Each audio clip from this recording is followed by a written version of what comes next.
మార్కాపురం జిల్లా కేంద్రంలోని కోర్టు ఆవరణ వద్ద గురువారం రాత్రి ఉద్రిక్త పరిస్థితులు నెలకొన్నాయి. ఎర్రగొండపాలెం ఎమ్మెల్యే తాటిపర్తి చంద్రశేఖర్ వైసీపీ నాయకులతో కలిసి కోర్టు ప్రాంగణంలోకి వెళ్లేందుకు ప్రయత్నించగా పోలీసులు అడ్డుకున్నారు. సందర్భంగా ఎమ్మెల్యే చంద్రశేఖర్ మీడియాతో మాట్లాడుతూ ఎర్రగొండపాలెంలో జరిగిన స్థల వివాదానికి సంబంధించి 7 వైసీపీ నాయకులపై హత్యాయత్నం కేసు నమోదు చేసి కోర్టుకు తీసుకువచ్చారని తెలిపారు. తన స్థలంలో నిర్మాణ పనులు జరుగుతుండగా యాజమాని వెళ్లి అడ్డుకోవడాన్ని హత్యాయత్నంగా ఎలా పరిగణిస్తారని ఆయన ప్రశ్నించారు. అమాయకులపై తీవ్రమైన కేసులు నమోదు చేసి ఇబ్బందులకు గురి చేస్తున్నారని ఆరోపించారు. ప్రజలకు న్యాయం చేయాల్సిన అధికారులు తమ బాధ్యతను సక్రమంగా నిర్వర్తించడం లేదని ఎమ్మెల్యే విమర్శించారు. ఈ వ్యవహారంపై హైకోర్టును ఆశ్రయించి సంబంధిత అధికారులపై చర్యలు తీసుకునేలా న్యాయపరమైన పోరాటం చేస్తామని హెచ్చరించారు. అందరికీ నమస్కారం.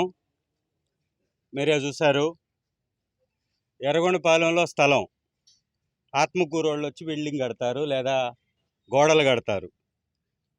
ఆ స్థలం గల్లా వాళ్ళు వెళ్ళి పోలీస్ స్టేషన్లో కంప్లైంట్ చేస్తారు. పోలీసులు పట్టించుకోరు, వాళ్ళని పిలిచి కంట్రోల్ చేయరు. వాళ్ళు 100 మందిని తీసుకొచ్చేసి గోడలు కడుతుంటే ఈ స్థలం సంబంధించినటువంటి వాళ్ళు వెళ్ళి దాన్ని అడ్డుకున్నారు. గొడవైంది, కొట్టుకున్నారు. గొడవ అయ్యేదాకా ఎందుకు తీసుకురావాలి? పోలీస్ స్టేషన్కి వచ్చింది కదా సమస్య. పోలీస్ స్టేషన్లో మీకు కంప్లైంట్ ఇచ్చారు కదా. కంప్లైంట్ ఇచ్చినప్పుడు ఇమీడియట్గా యాక్షన్ తీసుకొని ఉంటే ఇంత దూరం వచ్చేదా? మార్కాపురానికి సంబంధించినటువంటి పోలీస్ వ్యవస్థ ఉంది. ఏదన్నా కన్స్ట్రక్షన్ చేయాలంటే దానికి పర్మిషన్ తీసుకొని కన్స్ట్రక్షన్ చేయాలి. అంతేగాని స్టేటస్ కో తీసుకొచ్చుకొని ఇంజంక్షన్ ఆర్డర్ తీసుకొచ్చి కన్స్ట్రక్షన్ ఎట్లా చేస్తారు? మీరు అలో ఎట్లా చేశారు? ఒకవేళ వాళ్ళకి ఇంజంక్షన్ ఆర్డర్ కానీ ఉంటే మీరు అలో ఎట్లా చేశారు? కన్స్ట్రక్షన్ అవుతున్న దాకా, గొడవ అవుతున్న దాకా మీరు కంట్రోల్ చేయకుండా, అక్కడ ఫోర్స్ని పెట్టకుండా, ఏ విధమైనటువంటి పోలీస్ వ్యవస్థను అక్కడ మోహరించకుండా మరి గొడవలు జరగకుండా ఏం జరుగుతాయి? సరే, స్థలానికి సంబంధించినటువంటి వ్యక్తులు అక్కడికి వెళ్ళారు. అవతల నుంచి 100 మంది వచ్చారు, గొడవ జరిగింది, తోపులాట జరిగింది, కొట్టుకున్నారు. అటెంప్ట్ టు మర్డర్ కేసులు పెట్టడం ఏంటి? BNS 109 దీనికి వర్తిస్తుందా?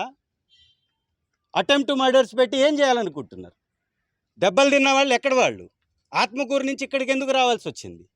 ఇక్కడ ఒకవేళ వాళ్ళకి స్థలాలు ఉంటే లీగల్గా పోవచ్చు కదా, చట్టపరంగా పోవచ్చు కదా, వ్యవస్థలు ఉన్నాయి కదా. ఈ వ్యవస్థల ద్వారా వాళ్ళకు ఉన్నటువంటి డాక్యుమెంటల్ ఎవిడెన్స్ తోటి దర్జాగా పోవచ్చు కదా. ఇంజంక్షన్ ఆర్డర్లు ఎందుకు తీసుకొచ్చుకున్నారు? ఇంజంక్షన్ ఆర్డర్ తీసుకొచ్చుకున్న దాని మీద కన్స్ట్రక్షన్ జరుగుతుంటే వ్యవస్థలు ఏం చేస్తున్నాయి? ఇంజనీరింగ్ డిపార్ట్మెంట్ ఏం చేస్తుంది? MRO ఏం చేస్తున్నాడు? VRO ఏం చేస్తున్నాడు? పోలీస్ వ్యవస్థ ఏం చేస్తుంది? తప్పులు వాళ్ళు చేసి కేసులు వైఎస్ఆర్ కాంగ్రెస్ పార్టీ వాళ్ళ మీద కట్టడం.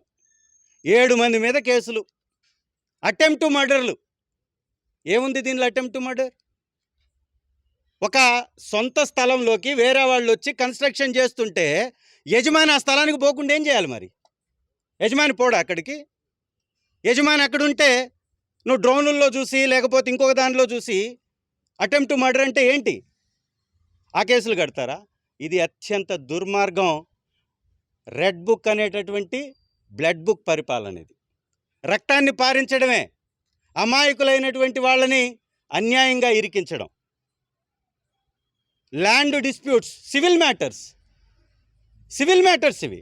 సివిల్ మ్యాటర్లకి కోర్టులు ఉన్నాయి, వ్యవస్థలు ఉన్నాయి. మరి వీటన్నిటిని ఆశ్రయించమని చెప్పాలి కదా. కన్స్ట్రక్షన్కి మీరు అలో ఎట్లా చేశారు? ఏ పర్మిషన్ ఉంటే కన్స్ట్రక్షన్ చేశారు వాళ్ళు? సో ఇవన్నిటికీ సమాధానం ఖచ్చితంగా పోలీసు వారు, ఇంజనీరింగ్ డిపార్ట్మెంట్ వాళ్ళు, MRO గారు చెప్పాలి. వారు చెప్పకుండా అత్యంత సీనియర్ లీడర్, వైఎస్ఆర్ కాంగ్రెస్ పార్టీలో పాటు గతంలో కాంగ్రెస్లో కూడా సర్పంచ్గా చేసినటువంటి వ్యక్తి మీద అటెంప్ట్ టు మర్డర్ పెట్టి మీరు లోపలికి దోస్తే మాకు రాదా ఛాన్సు? మాకు రాదా? అన్యాయంగా, అక్రమంగా అక్రమ కేసులు పెట్టి, అక్రమ కేసులు బనాయించి ఈ విధంగా వైఎస్ఆర్ కాంగ్రెస్ పార్టీ నేతల్ని ఇబ్బంది పెట్టడం ఇది మంచి పద్ధతి కాదు. SP గారు కూడా స్పందించాలా. ఈ విధంగా కేసులు కట్టుకుంటూ పోతే, ఈ విధంగా లాండ్ ఆర్డర్ని వాళ్ళ సొంత అవసరాల కోసం, సొంత ఎజెండాల కోసం, సొంత కార్యక్రమాల కోసం వాడుకుంటూ పోతే ఇంకా ప్రజలకు రక్షణ ఎక్కడుంది? సాటి వారిని ఆదుకోవాల్సినటువంటి పోలీస్ వ్యవస్థ ఒక ఎమ్మెల్యేనే లోపలికి వెళ్ళి కలవనీయకపోతే ఆయన ఏమన్నా రిమాండ్ ముద్దాయా? రిమాండ్ వచ్చిందా? ఇవాళ కోర్టు పబ్లిక్ ప్లేస్ కాదా? పబ్లిక్ ప్లేస్లోకి ఎమ్మెల్యే వెళ్ళి పలకరించడానికి లేదా? మెజిస్ట్రేట్ కావచ్చు, ఎస్పీ కావచ్చు, పబ్లిక్ సర్వెంట్స్ ఎవరైనా కానీ పబ్లిక్ రిప్రజెంటేటివ్కి వాల్యూ ఇవ్వాలా? మీ ఇష్టానుసారంగా వ్యవస్థలు మీ చేతిలో ఉన్నాయని అడ్డగోలుగా నిర్దోషుల మీద కేసులు కట్టి దోషులుగా బనాయిస్తున్నారు. 7 మంది మీద కేసులు కట్టారు. ఖచ్చితంగా హైకోర్టుకి వెళ్తా ఆ కేసులు కట్టినటువంటి వాళ్ళ మీద ఖచ్చితంగా లీగల్ చర్యలు తీసుకుంటా. వారు ఏదైతే వీడియోలు ఉన్నాయని చెప్తున్నారో, వీడియోల్లో హత్యాయత్నం చేయాలంటే ఆయుధాలు ఉండాలి కదా, మారణాయుధాలు ఉండాలి కదా, దాడి చేసినటువంటి విజువల్స్ ఉండాలి కదా, దాడి చేసినటువంటి దాఖలాలు కనపడాలి కదా. వీటన్నిటి మీద కూడా ఖచ్చితంగా హయ్యర్ కోర్టుకు వెళ్తాను, న్యాయం జరిగేలాగా చూస్తానని ఆ కుటుంబాలకు కూడా భరోసా ఇస్తున్నా. గొడవ జరిగింది ఎప్పుడు? 3 రోజుల తర్వాత. 3 రోజుల తర్వాత మరి 3 రోజుల ముందే వచ్చారు కదా పోలీస్ స్టేషన్కి. వాళ్ళు 2 రోజుల నుంచి గోడ కడుతున్నారు కదా. గోడ కడుతున్నప్పుడు నీ దగ్గర ఉన్నటువంటి డాక్యుమెంట్ ఏంటి? నువ్వు ఏ విధంగా గోడ కడతావు? లేదు, ఆపుతున్నటువంటి వాళ్ళని నీ దగ్గర ఉన్నటువంటి డాక్యుమెంట్ ఏంటి?